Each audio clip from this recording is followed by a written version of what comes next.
Assalamualaikum warahmatullahi wabarakatuh. Perkenalkan, nama saya Siti Nurjayanti dari program studi Psikologi Islam kelas E dengan NIM 22104183. Di sini saya akan mempresentasikan tentang kepribadian pada mata kuliah Tafsir Psikologi.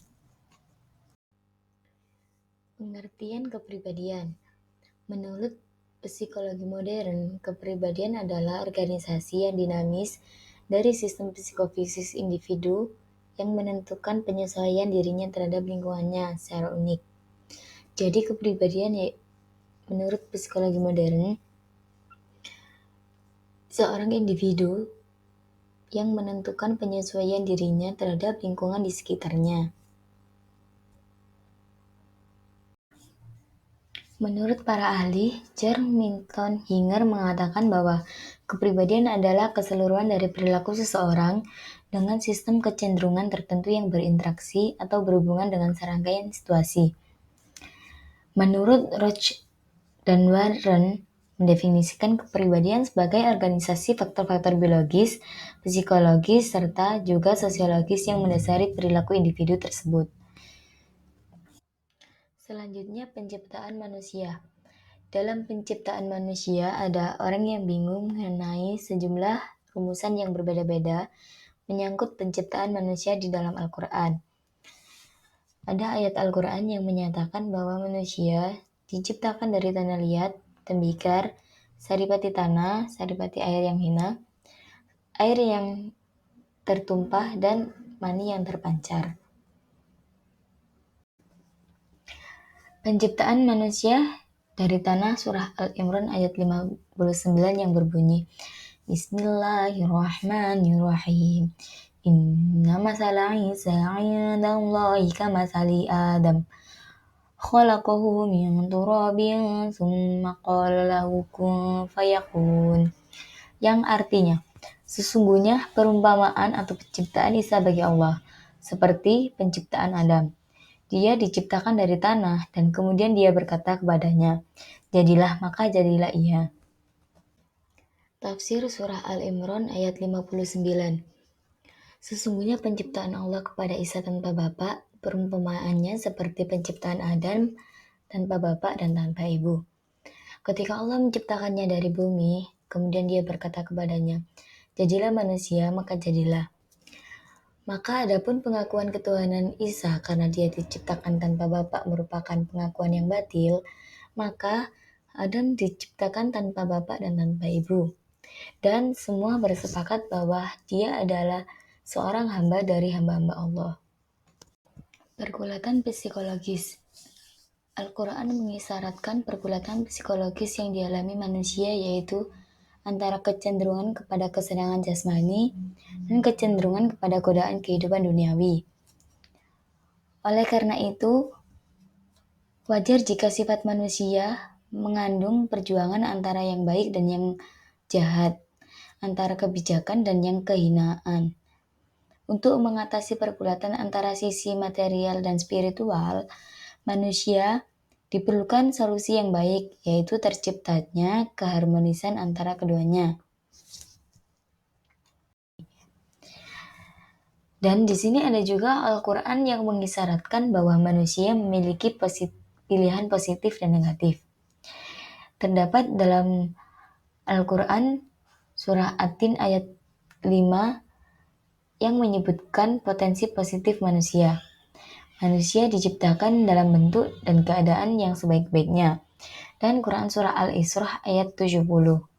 Allah memuliakan manusia di atas sebagian besar ciptaan lainnya.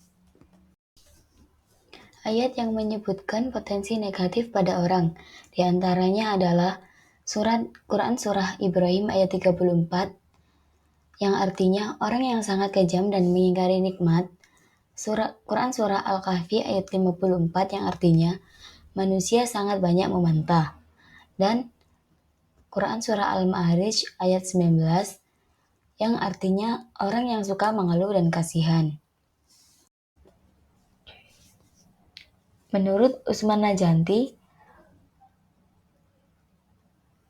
model kepribadian manusia dikelompokkan berdasarkan Al-Quran ada 3 kelompok. 1. Kepribadian orang beriman atau mukminun, kepribadian orang kafir atau kafirun, yang ketiga kepribadian orang munafik atau munafikun. Yang pertama yaitu kepribadian orang beriman atau mukminun. Kepribadian seorang mukmin diberikan ketika ia pertama kali percaya pada rukun iman, yang terdiri dari iman kepada Allah, iman kepada malaikat, iman kepada kitab-kitab, iman kepada Rasul, iman kepada hari akhir, dan iman kepada qada dan qadar. Keyakinan yang kuat terdapat rukun iman berbentuk nilai di balik segala tindakannya. Yang kedua, kepribadian orang kafir atau kafirun.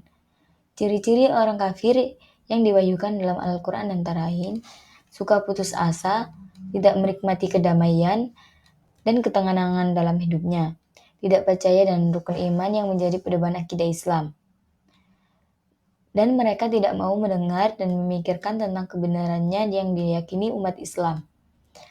Mereka sering mengingkari janji, sombong, iri hati, dan umumnya memusuhi orang beriman. Tujuan mereka hidup hanyalah kesuksesan duniawi, sehingga sering menimbulkan ketidakseimbangan kepribadian. Dan mereka juga tertutup ilmu tauhid. Dan yang ketiga, kepribadian orang munafik atau munafikun. Orang munafik adalah sekelompok orang yang sangat lemah dan bimbang dalam karakter. Ciri-ciri orang munafik yang dijelaskan dalam Al-Quran adalah mereka lupa dan menyembah apapun ataupun selain Allah. Mereka suka berbohong ketika berbicara, menutup pendengaran, penglihatan, dan emosi mereka terhadap kebenaran. Orang munafik adalah sekelompok orang dengan kepribadian yang lemah, yang sektis, dan tidak memiliki pendirian yang teguh. Mereka munafik yaitu sombong, angkuh, dan cepat putus asa. Baik,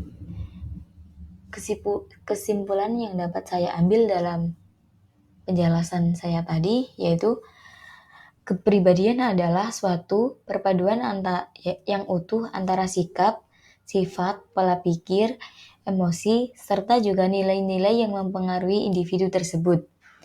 Agar individu tersebut berbuat sesuatu yang benar sesuai dengan lingkungannya, dan dalam psikologi psikologis Al-Quran, manusia terkadang bisa jatuh ke dalam sifat bingung, binatang, ataupun berubah seperti malaikat.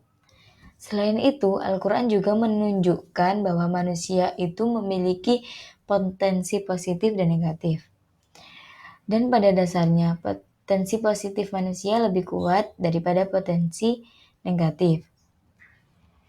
Dan pada dasarnya, hanya saja tarikan kejahatan lebih kuat daripada tarikan kebaikan.